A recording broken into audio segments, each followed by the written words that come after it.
अध्याय 68। अगर तुम्हारे शब्द कठोर हैं तो एक मुट्ठी उड़ती हुई आएगी। जादूगरों के लापता होने की जांच का काम एरियन को सौंपे हुए 1 महीना बीत चुका था। समूह कथित तौर पर महल का दौरा करते समय गायब हो गया था, इसलिए एरियन, जिसका उत्तरी टॉवर के जादूगरों से संबंध था, कुछ जांच के लिए भेजा गया। और इस दौरान मैं अमीर बन गया। मैंने एक धीमी, खलनायक जैसी हंसी के साथ चौड़ी मुस्कान बिखेरी। मिलमेल कंपनी, जिसे हेलेन के प्रभार में रखा गया था, ने अपने पहले ही उद्यम माइनस भोजन माइनस की सफलता के कारण जबरदस्त वृद्धि की थी। कुलीनों के लिए बनाए गए रेस्तरां की अफवाहें दूर दूर तक फैल गई थीं और अगले 3 महीनों के लिए आरक्षण बुक हो चुके थे। रेस्तरां को एक बार इन्हें लाइफ टाइम अनुभव के नारे के तहत विपणन किया गया था, जो आपको कहीं और नहीं मिलेगा, जो वीआईपी को लुभाने के लिए एक चाल के रूप में शुरू हुआ था। हालांकि इसे इतनी अच्छी प्रतिक्रिया मिली कि हमने आखिरकार इसे सभी के लिए खोल दिया। ये खबर फैलने में ज्यादा समय नहीं लगा कि परोसा गया खाना महल के लिए उपयुक्त था। इससे जो हंगामा हुआ वो उम्मीद से कहीं ज्यादा बड़ा था। कुलीनों से पैसा कमाने से बेहतर कुछ भी नहीं है, लेकिन ये हमारा एकमात्र खाद्य उद्यम नहीं था। हमने एक फास्ट फूड चेन भी बनाई। पहले वाले के विपरीत फास्ट फूड चेन ने घनी आबादी वाले क्षेत्रों को लक्षित किया और लोगों के लिए सस्ते और सुविधाजनक भोजन की पेशकश की। राहेल के अधिकांश रेस्तरां अपना खाना ऑर्डर पर बनाते थे, लेकिन मैंने स्क्रिप्ट को पलट दिया और नियम के खिलाफ गया। हमारी फास्ट फूड चेन को ग्राहकों को 10 मिनट के भीतर अंदर और बाहर करने के लिए डिजाइन किया गया था, और ये मेरी उम्मीद से कहीं ज्यादा सफल रही। जैसा मैंने सोचा था, मैं वाकई सबसे अच्छा था। जल्द ही मेरे पास $2 मिलियन का मुनाफा होगा। मैं इस राशि से कुछ भी कर सकता था। तो क्या हेस्कल्स की वित्तीय स्थिति ठीक हो गई है? हाँ। फास्ट फूड व्यवसाय की सफलता के लिए धन्यवाद। हेस्कल्स की अधिकांश वित्तीय समस्याएं स्थिर हो गई हैं, अचीलियोज ने पुष्टि की। बहुत बढ़िया, चलो योजना के अगले भाग पर चलते हैं। जब हेलेन ने रेस्तरां और टॉवर का प्रबंधन किया तो अचीलियोज को उत्पादन पक्ष का काम सौंपा गया था।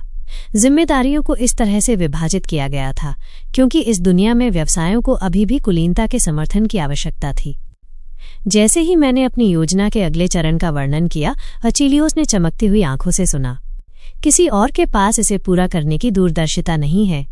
बाकी सभी कुलीन विदेशी व्यापार या गन्ने की खेती में बहुत व्यस्त हैं, उन्होंने प्रशंसा के साथ कहा। गन्ना? ओह, तुम्हारा मतलब चीनी व्यवसाय है। मैंने सिर हिलाया। मिठाइयाँ लोगों के बीच अविश्वसनीय रूप से लोकप्रिय थीं, जिसमें चीनी अमीरों के स्वाद पर हावी थी। उच्च श्रेणी के अभिजात वर्ग ने पूर्वी संघ में गन्ने के खेतों में निवेश करके अपनी किस्मत बनाई और ड्यूक रेवेन्यू कोई अपवाद नहीं था। चीनी उसकी आय का प्राथमिक स्रोत थी। मैं उसे उसी के खेल में हरा दूंगा, मैंने प्रतिज्ञा की।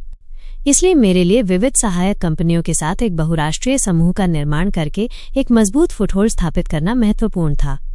एक ही चीज थी जो मैं पूरी तरह से नहीं समझ पा रहा था। हालांकि औद्योगिकरण कुछ समय से विकसित हो रहा था, फिर भी इस दुनिया में पारंपरिक खेती पर बहुत अधिक निर्भरता थी। अजीब तरह से ऐसा लगा जैसे इसे जानबूझकर उस तरह रखा गया था। मेरे सभी पूर्ववर्तियों के इस दुनिया के आगे के विकास में योगदान देने के बावजूद समाज मुश्किल से ही प्रगति कर पाया। वेटिकन संत की जानकारी और दिव्य शक्ति के साथ सफल हुआ, जबकि सेंट्रल टॉवर कार्ल जुर्गन ने खुद को अलग करने के लिए जादू का इस्तेमाल किया। हालांकि बाकी सब जगह अभी भी ज्यादातर अविकसित थी। ऐसा क्यों था? क्या ये जानवर थे जो विकास की गति को प्रभावित कर रहे थे? जब लोगों ने आगे विकास करने की कोशिश की तो जानवरों के हमलों से कई गांव बर्बाद हो गए। शायद मुझे पहले जमीन से जानवरों को खत्म करने पर अपने प्रयासों को केंद्रित करने की आवश्यकता थी। अब जब हेस्कल्स की वित्तीय स्थिति स्थिर हो गई थी तो मेरे पास आखिरकार टॉवर के खजाने के संग्रह को देखने का समय था। इसे एक खजाने का संग्रह कहा जाता था, लेकिन वास्तव में इसका अधिकांश हिस्सा कबाड़ था। फिर भी उनमें से वैध अवशेष थे जो मेरे द्वारा स्थापित किए जाने वाले वितरण और सूचना नेटवर्क के लिए उपयोगी हो सकते थे। मुझे एक कुदाल मिली जो पौधों को तेजी से बढ़ने में मदद करती थी, अंतहीन व्यंजनों से भरी एक रेसिपी बुक और अंत में एक स्मार्टफोन। मुझे यकीन नहीं था कि ये अवशेष किस संत का था, लेकिन टॉवर ने इसे तब खरीदा था जब उन्होंने सुना था कि ये एक आयताकार कांच का अवशेष था। मेरे लिए सौभाग्य की बात है, ये एक पासवर्ड के साथ लॉक नहीं था। बहुत बहुत धन्यवाद महोदया, आप पर आशीर्वाद बना रहे। मैं स्मार्टफोन को खुशी से देख रहा था, पिछली संत के प्रति कृतज्ञता महसूस कर रहा था। शुरू में मैं इसकी बैटरी लाइफ को लेकर चिंतित था, लेकिन ये पता चला कि फोन दिव्य शक्ति पर चलता था। फ़ोन में इंटरनेट की क्षमता नहीं थी, लेकिन इसका उपयोग संगीत चलाने के लिए किया जा सकता था और इसमें कुछ कॉमिक्स और उपन्यास थे। हालांकि नोटपैड और कैमरा रोल लॉक थे, क्योंकि पिछले मालिक ने उनका इस्तेमाल किया था। बाकी सब कुछ काम कर रहा था। इसका मतलब था कि मेरे पास आखिरकार एक कैमरा था। उस दिन से मैंने अपना मिल्टियाडिस कलेक्शन शुरू किया। मेरे पास हर मौके पर मैंने अपने पसंदीदा की तस्वीरें और वीडियो लिए। मिल्टियाडिस चेहरा बनाते हुए, मिल्टियाडिस सोते हुए, मिल्टियाडिस दस्तावेजों को मंजूरी देते हुए, मिल्टियाडिस प्रशिक्षण करते हुए। आधुनिक दिन की चीजें वाकई सबसे अच्छी हैं। मैंने जयकार की। अब भले ही मैं अपने पसंदीदा चरित्र से अलग हो जाऊं, मैं उसकी तस्वीरें देख सकता था और आराम कर सकता था। संत, कृपया रुकिए। लुसियाना ने मुझे फटकारते हुए देखा। माफ करना, ऐसा नहीं कर सकता। संत, हाँ, नमस्ते राजकुमारी। आज हम एक परीक्षा लेंगे। कैटालिना ने किताबों से भरे अपने हाथों के साथ दरवाजे से अजीब तरह से मुस्कुराते हुए बाधित किया। हाँ शिक्षक। कैटालिना के आने का मतलब था कि ये कक्षा का समय था, इसलिए मैंने फोन को दूर रखा और अपनी सीट पर ठीक से बैठ गया। कैटालिना हकलाने की समस्या से पीड़ित है। हालांकि उसे कम उम्र में इलाज मिला, लेकिन उसने सुधार के कोई संकेत नहीं दिखाए। उसके साथियों ने उसे लगातार चिढ़ाया और उसका मजाक उड़ाया, इसलिए उसने आराम के लिए खुद को किताबों में झोंक दिया। जो पलायन के साधन के रूप में शुरू हुआ था, उसने आखिरकार उसे इतिहास में सबसे कम उम्र का शोधकर्ता बना दिया। ये वास्तव में काफी भयानक था, लेकिन अभी वो मेरी वर्तनी शिक्षक के रूप में काम कर रही थी। पर राजकुमारी, आपकी याददाश्त का कौशल अद्भुत है। मैं सदमे में हूँ। आप बहुत स्मार्ट हैं। आपको एक सही अंक मिला। ये सब आपकी वजह से है। मैं हंसा। एक वास्तविक प्रतिभाशाली व्यक्ति द्वारा प्रशंसा किए जाने पर मुझे खुशी महसूस हुई। हालांकि कैटालिना से ये तथ्य छिपाने के लिए थोड़ा अपराध बोध था कि मुझे पहले से ही पढ़ना और लिखना आता था। वास्तव में मैं राहेलियन में धारा प्रवाह था और मैं वियोस साम्राज्य की जादुई भाषा रोशन में संवाद करना जानता था। हालांकि मुझे वास्तव में कैसे के बारे में यकीन नहीं था। जब से मैं दुनिया में जागा था, मैं स्वचालित रूप से भाषा को पढ़, लिख, समझ और बोल सकता था। मैंने सोचा कि ये एक संत का बफ था, लेकिन ऐसा नहीं लग रहा था क्योंकि प्रिस्किला साक्षर नहीं थी। वो पढ़ या लिख नहीं सकती थी, तो मैं क्यों कर पा रहा था? मुझे लगता है कि हम अपने अगले पाठ पर जा सकते हैं। अगला पाठ? कैटालिना ने सिर हिलाया और उसकी आंखों में एक चमक थी। हम एक रपास्केलियन सिद्धांत सीखना शुरू करेंगे। माफ कीजिए महोदया, मैं केवल 6 साल का हूँ। उस रात का खाना एक पारिवारिक मामला था, भले ही इसमें केवल मिल्टियाडिस, थियोडोर और मैं ही शामिल थे। ये अच्छा था क्योंकि थियोडोर की महल में पिछली यात्रा के बाद से काफी समय हो गया था। अमेल, तुम इसे कब तक देखने वाली हो? हमेशा के लिए। मैं अपने पिताजी के एक वीडियो को फिर से चलाने में तल्लीन था।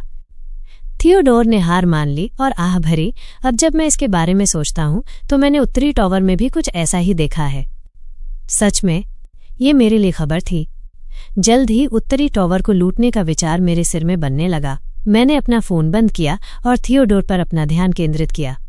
अंकल थियो, आप अपने जन्मदिन के लिए क्या चाहते हैं? मेरा जन्मदिन का तोहफा? मुझे जो कुछ भी मिलेगा उससे मैं खुश हो जाऊंगा। थियोडोर शायद ही कभी अपनी खुशी को खुलकर व्यक्त करते थे, इसलिए उन्हें अपनी भावनाओं को रोकने की कोशिश करते देखना प्यारा था। ओहो, ये हमेशा सबसे मुश्किल अनुरोध होता है। थियोडोर की जन्मदिन की पार्टी 2 हफ्ते में थी। जब उन्होंने मुझे बताया कि उन्होंने पहले कभी पार्टी के साथ जश्न नहीं मनाया था, तो मैंने मिल्टियाडिस से तब तक भीख मांगी जब तक कि वो पार्टी की मेजबानी करने के लिए सहमत नहीं हो गए। ये सच है, मुझे एक तोहफे की जरूरत नहीं है जब तक कि तुम मेरी पार्टी में हो, उन्होंने शर्माते हुए जोर दिया। तुम इतने प्यारे क्यों हो? मैंने अपनी जीभ पे क्लिक किया। ये लड़का भविष्य में निश्चित रूप से एक आकर्षक व्यक्ति होगा।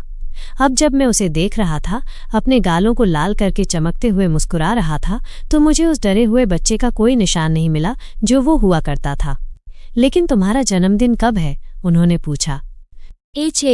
मुझे यकीन नहीं है। तुम्हें नहीं पता कि तुम्हारा जन्म कब हुआ था? थियोडोर ने भ्रम में अपना सिर झुकाया। हाँ, मेरा कोई जन्मदिन नहीं है। अपना जन्मदिन नहीं जानना स्वाभाविक था क्योंकि मैं एक त्यागा हुआ बच्चा था। कैबेरा की झुग्गियों में पैदा हुआ और एक अनाथालय में नहीं भेजा गया बच्चा अपने जन्मदिन के बारे में जानना अधिक आश्चर्यजनक होता। उपन्यास में प्रिस्किला ने अपने जन्मदिन के रूप में अपने गोद लेने के दिन का फैसला किया, लेकिन ड्यूक द्वारा उसे छोड़ दिए जाने के बाद उसने संत के रूप में पुनर्जन्म के दिन अपना जन्मदिन मनाने का फैसला किया। मुझे लगा कि लेखक का उसे नाम और जन्मदिन दोनों से वंचित करना काफी हृदयहीन था, लेकिन लेखक ने समझाया था कि प्रिस्किला का कोई जन्मदिन नहीं था क्योंकि उसके अस्तित्व को जन्म से ही नकार दिया गया था, और उसका कोई नाम नहीं था क्योंकि कोई भी ऐसा नहीं था जिसने वास्तव में उसे संजोया हो। आखिरकार संत सबसे नोबल लगते थे जब वे लोगों के बीच सबसे निचले से उभरते थे। तुम्हारा सच में कोई जन्मदिन नहीं है, थियोडोर ने दोहराया। जब मैंने सिर हिलाया तो थियोडोर ने गहरी सांस ली। मैं बता सकता था कि वो आगे क्या कहना है, इस बात से जूझ रहा था। क्या हुआ? मैंने पूछा, भ्रम में अपना सिर झुकाते हुए। वो अचानक ऐसा क्यों व्यवहार कर रहा था? ठीक है, तुम जानते हो। थियोडोर अचानक अपने पैरों पर उछला और मुझे अपनी बाहों में खींच लिया। अपनी आंखें बंद करके उसने अपना आलिंगन कस दिया और गाना शुरू कर दिया। चुप हो जाओ छोटे बच्चे, रो मत। मुझे अपनी हंसी रोकनी पड़ी। ये वो नर्सरी गीत था जो मैंने उसे एक बार गाया था। इस तरह से अति प्रतिक्रिया करना उसके लिए काफी प्यारा था। या तो मैंने मूर्खतापूर्ण सोचा। मैं ये सोचना भूल गया था कि कमरे में दूसरा व्यक्ति कैसे प्रतिक्रिया देगा। रात के खाने के बाद कमरे में माहौल इतना ठंडा था कि ऐसा लगा जैसे हम दक्षिणी ध्रुव पर हैं। मैं अजीब तरह से हंसा और अपने गाल को खरोंच लिया। हम यहाँ कैसे पहुंचे? तुम अपना जन्मदिन नहीं जानती, मिल्टियाडेज ने एक डरावनी अभिव्यक्ति के साथ कहा। तुम अपना जन्मदिन नहीं जानती हो? कालियान ने सदमे में दोहराया।